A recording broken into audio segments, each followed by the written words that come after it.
சித்தர் பூமியாய் சிவலயம் காட்டும் அண்ணாமலையே போற்றி. சிவ ஓம் நம சிவாய. பக்தர் நெஞ்சினை சிவமயமாக்கும் சிவபெருமானே போற்றி. ஹர ஓம் நம சிவாய.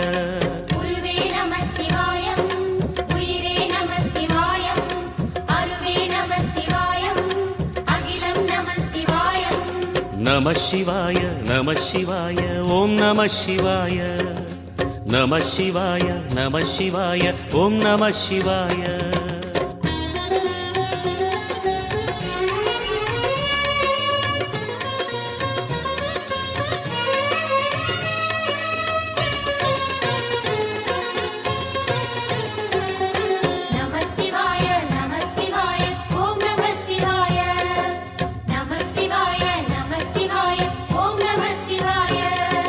அன்னை உமைக்கு இடமாய் உடலில் ஆல